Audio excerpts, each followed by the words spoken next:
Continuamos hablando de mujeres, pero esta novela de este libro del que vamos a hablar a continuación y con su autora, que tenemos el privilegio de tener aquí, con Ana Nieto, buenas tardes. Hola, buenas tardes. Este Club de las 50 palabras esconde mucho más. Decir que un poco leyendo lo que he podido me he maravillado un poco por la historia de superación de un niño, cómo la mente viaja sola por superar y todo lo que esconde esta novela. Cuéntanos, ¿cómo nació esta necesidad de escribir esta obra?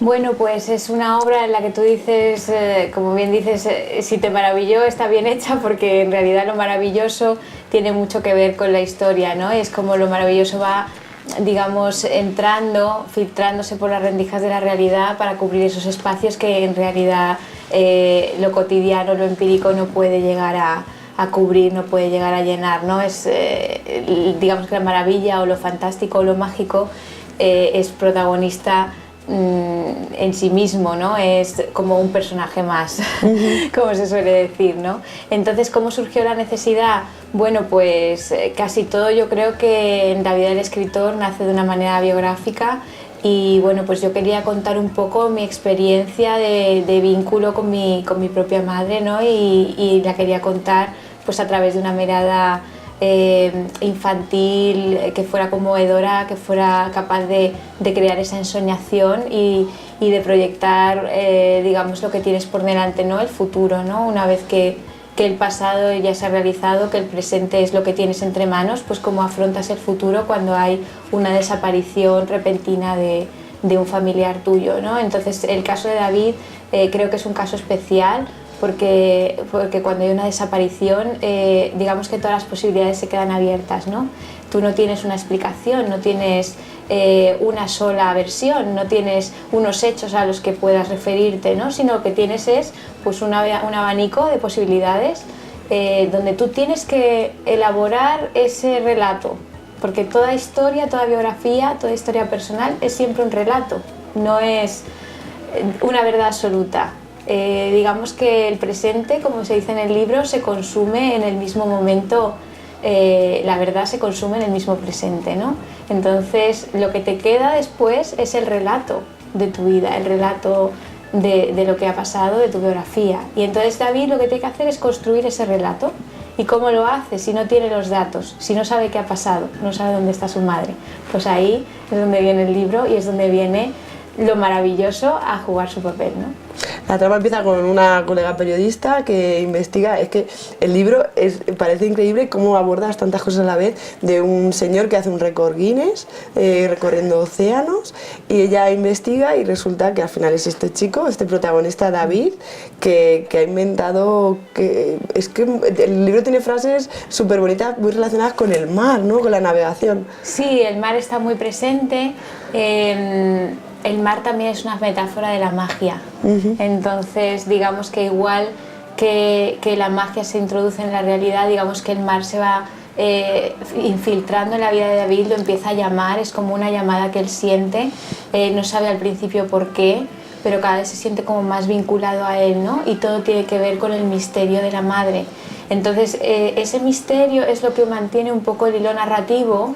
El lector va con la protagonista, o sea, con la periodista, y es una manera de que el lector vaya descubriendo, ¿no? Como haciendo una labor de un poco detective, ese misterio de lo que sucede en la vida de este chico, que en realidad, más que un señor, el que da la vuelta al mundo es un chaval, porque el récord Guinness que él hace es del marinero más joven en dar la vuelta al mundo. Entonces es una hazaña muy difícil para una persona que empieza con 16 años y creo que acaba con 22, está basada en la historia real del primer chico que dio esta vuelta al mundo en los años 50, y es algo que es tan fuerte de experimentar que detrás de esa hazaña tiene que haber una biografía extraordinaria, ¿no? La tesis del libro es que muchas veces un acontecimiento extraordinario, aunque parezca negativo, te puede llevar a un destino extraordinario, ¿no?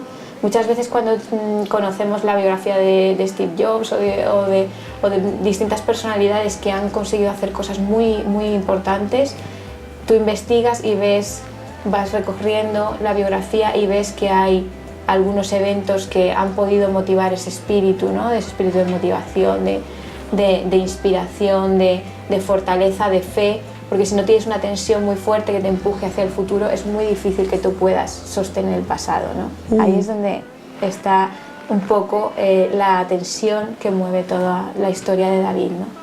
Decir que comenzaba hablando de mujeres y dirán, bueno, todavía no han hablado mucho de mujeres. El título obedece a un grupo de mujeres, entre las que se encontraba su madre, ¿no? La madre que pasa todo esto con el mar y que es un poco el hilo argumental. Y eran unas mujeres muy curiosas, nos trasladamos a 1953, ¿no? Cuéntanos. Pues se trata de crear, en la línea que siguen, por ejemplo, Martín Gaite o Ana María Matute, que son mujeres que vivieron la guerra civil, que escribían en los años 50 y que introdujeron ese elemento extraordinario frente a una realidad que era muy austera, muy rígida, muy difícil, porque había que levantar un país después de una cosa tan trágica, ¿no? Entonces, se trata de crear un espacio extraordinario, protegido, donde tú puedas soñar y puedas ser tú mismo, un espacio de libertad, de subjetividad, de individualidad.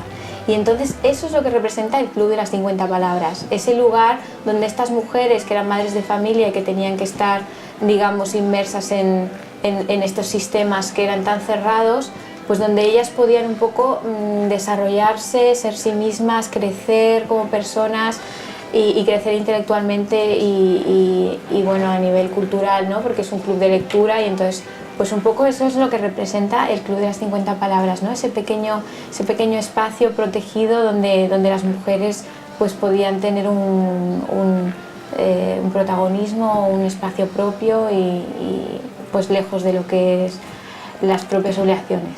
Y se planteaban preguntas que años atrás, pero tan actuales como que si pueden seguir con su vida después de la maternidad, ¿no? Sí, realmente ya te digo, todo lo que no estaba absorbido por las obligaciones sociales, que en momentos tan difíciles a nivel histórico, pues el espacio del individuo es muy pequeñito, ¿no? Entonces pues ahí es donde está ese mérito, ¿no? de poder crear ese lugar protegido de comunidad, ¿no? donde ellas podían tener esa experiencia de libertad. Creo que eso es lo importante. Qué bonito. ¿Y qué te gustaría que se quedara el lector después de leer este Club de las 50 Palabras, que no lo vamos a leer en nada? Pues yo creo que lo más importante es mantener la puerta abierta a lo maravilloso, a lo extraordinario, e incluso en las situaciones más difíciles, y el derecho también a construir la vida alrededor de eso, ¿no? No solo a los hechos puros y duros, a lo que te pase, sino esa capacidad de inventarte tú mismo, de crear tu propia identidad, de decir, bueno, me ha pasado esto, pero yo decido no instalarme a lo mejor en la tristeza o en el rencor o en la rabia, sino que lo voy a coger y lo voy a transformar en algo grandioso. ¿Por qué quedarte simplemente en el dolor, ¿no? Ir más allá del dolor, ir más allá de la tristeza y decir, bueno, vamos a hacer algo grande.